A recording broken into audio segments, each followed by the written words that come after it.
مفتی طارق مسعود famous scholar. کیا غیر مقلد کے پیچھے نماز پڑھ سکتے ہیں؟ کیا غیر مقلدین کے پیچھے نماز پڑھ سکتے ہیں یا نہیں؟ عامر صاحب دہلی سے پوچھتے ہیں. بھئی جو مسلک اہل حدیث کے لوگ ہیں، چونکہ عقائد میں جو ان میں معتدل ہیں ان کی بات کر رہا ہوں، تو غلوف تو آپ کو پتہ ہے ہر جگہ ہے، وہاں بھی ہے، بعض لوگ ہمارے یہاں بھی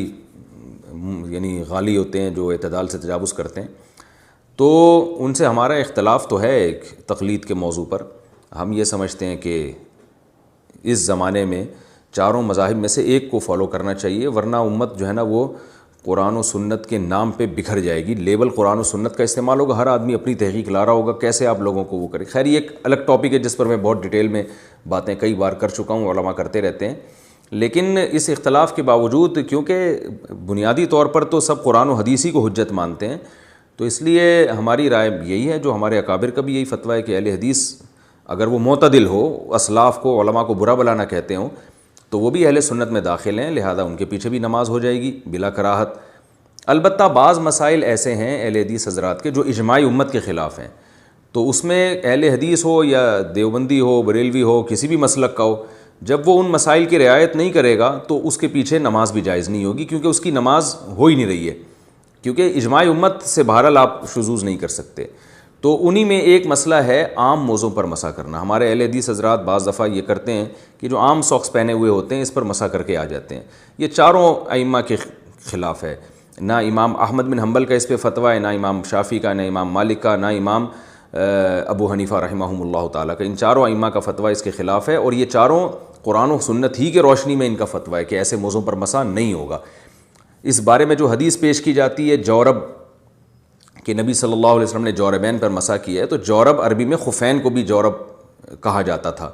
تو اس سے یہ والے جورب تو یہ تو صحابہ کے دور میں تھے ہی نہیں، تو اس پر مسح کا جواز کہاں سے نکال لیا ہے. تو اب میں بہرحال دلائل کا تو ایک الگ بحث ہے، یہ تو بہت بعد میں فتویٰ ہے. سب سے پہلے اس پر 7ویں صدی ہجری میں ابن تیمیہ رحمہ اللہ نے فتویٰ دیا تھا کہ ہر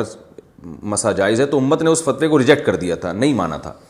اس کے بعد پھر ہمارے جو سعودی عرب میں بعض سلفی حضرات ہیں ان کی طرف سے یہ فتویٰ آیا، تو چونکہ وہ حکومتی سطح پہ بڑی اونچی پوسٹوں پر تھے تو ان کا فتویٰ دنیا میں پھیل گیا. لیکن بڑے بڑے محدثین کا یہ فتویٰ نہیں ہے. امام احمد بن حنبل تو امام بخاری کے استاذ ہیں، وہ تو حدیثوں کو ہم آج کے لوگوں سے کروڑہ گنا زیادہ سمجھتے تھے، انہوں نے اس کے جواز کا قول نہیں کیا. تو آپ خود سوچیں، اتنے بڑے بڑے ائمہ ایک طرف،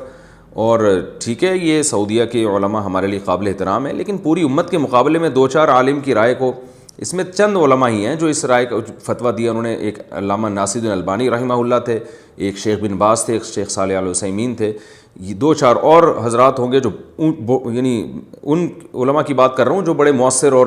جو مضبوط علم بھی رکھتے تھے. تو ان میں سے چند ہی ہیں، باقی لاکھوں علماء ایک طرف ہیں جو اس کو جائز نہیں سمجھتے. اور قرآن مجید نے ویسے بھی پاؤں کے دھونے کا حکم دیا ہے. تو قرآن مجید کی صاف آیت ہے فَاغْسِلُوا وُجُوهَكُمْ وَأَيْدِيَكُمْ إِلَى الْمَرَافِقِ وَامْسَحُوا بِرُؤُوسِكُمْ وَأَرْجُلَكُمْ إِلَى الْكَعْبَيْنِ. تو ارجلا کا عطف صاف طور پر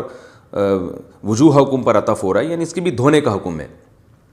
تو قرآن کے حکم سے آپ روگردانی نہیں کر سکتے جب تک کہ کوئی مضبوط دلیل نہ ہو. تو مضبوط دلیل خفین کے بارے میں تو ہے، جو چمڑے کے موزے یا اس جیسے موزے ان کے بارے میں تو ہے.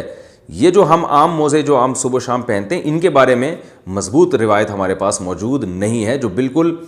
سند کے لحاظ سے بہت مضبوط ہو یا واضح الدلالہ ہو. بعض روایتیں سند کے لحاظ سے صحیح ہیں لیکن مفہوم کے لحاظ سے بالکل واضح نہیں ہیں، ان کے دونوں مفہوم نکلتے ہیں. تو آپ قرآن کے حکم کو جس میں پاؤں دھونے کا حکم ہے ایک ایسی کمزور بات پر کیسے چھوڑ سکتے ہیں؟ اسی بیس پر چاروں ائمہ نے اس حدیث کے جانتے ہوئے جس میں جورب پر مسح کا حکم ہے، جانتے ہوئے بھی اس کی اجازت نہیں دی. اس لیے نماز کا مسئلہ بہت احتیاط پر مبنی ہے.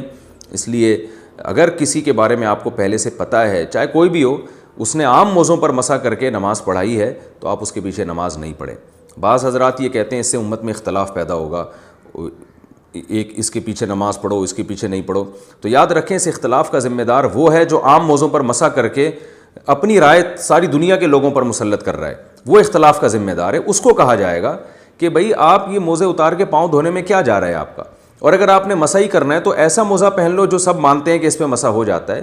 کیونکہ جو علماء کہتے ہیں، شیخ بن باز یا ناصر البانی رحمہ اللہ جیسے علماء جو عام موزوں پر مسح کی اجازت بھی دیتے ہیں، تو وہ بھی اجازت دے رہے ہیں، کوئی واجب تو نہیں کہہ رہے نا کہ وہ موزے پر پہن کے آپ لازمی مسح کریں.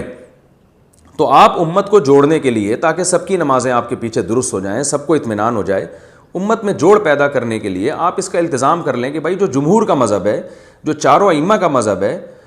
اسی کے مطابق میں موضوع پہ مسح کروں گا، اور ایسی چیز جس میں میری ذاتی رائے ہے، عوام کی رائے نہیں ہے یا جمہور علماء کی رائے نہیں ہے، میں لوگوں کو اس کا مکلف نہیں بناؤں گا، پابند نہیں بناؤں گا۔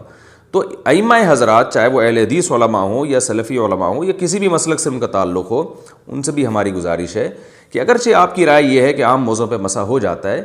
تو یہ، لیکن جمہور کی رائے نہیں ہے بہرحال یہ، تو آپ عام لوگوں کو کنفیوژن میں ڈالنے کے لیے، یا مسجد میں دو جماعتیں ہوں یا کچھ لوگ آپ کے پیچھے نماز پڑھیں کچھ نہیں پڑھیں، اس ٹینشن سے بچنے کے لیے، امت کو جوڑنے کے لیے بہتر نہیں ہے کہ آپ اپنی ذات کی حد تک تو اس پر عمل کر لیں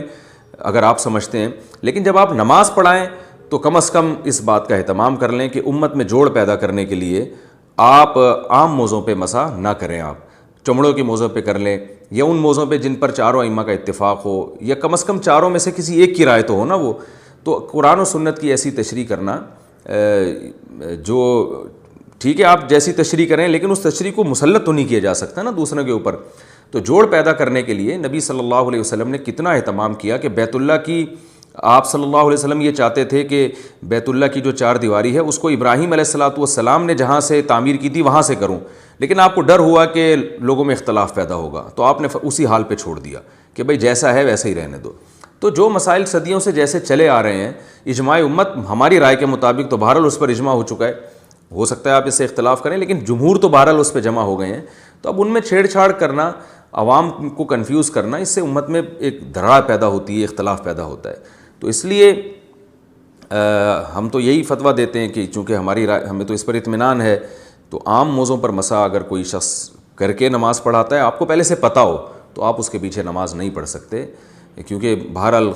قرآن نے پاؤں دھونے کا حکم دیا، اور احادیث میں خفین کا تذکرہ ملتا ہے۔ جو جورب والی روایت ہے اس میں دونوں قسم کے احتمالات ہیں کہ اس سے خف مراد ہے یا عام موزے مراد ہیں، اور عام موزے مراد نہ ہونے کی مضبوط دلیل یہ کہ یہ تھے ہی نہیں صحابہ کے دور میں، اس میں تو پانی ویسے ہی چلا جاتا ہے، آپ تو موزے پہن کے پاؤں دھو سکتے ہو اس میں بڑے آرام سے۔ تو اس لیے اگر کسی نے اپنی رائے پر عمل کرنا بھی ہے تو اپنی ذات کی حد تک وہ کرے، امام کو چاہیے بہرحال وہ اس طریقے سے نماز پڑھائے کہ دوسروں کا بھی یہ نظریہ ہو کہ ہماری نماز بھی ان کے پیچھے ٹھیک ہو رہی ہے۔ اور میں نے آخر میں اس بات کو میں دوبارہ دہراؤں گا کہ جو علماء عام موضوع پہ مسح کو جائز سمجھتے ہیں وہ بھی جائز سمجھتے ہیں، ثواب بہرحال وہ بھی نہیں سمجھتے، یا واجب وہ بھی نہیں سمجھتے۔ تو اس لیے امت میں جوڑ پیدا کرنے کے لیے اگر آپ جمہور کے قول پر چلیں تو یہ بہرحال زیادہ بہتر ہے۔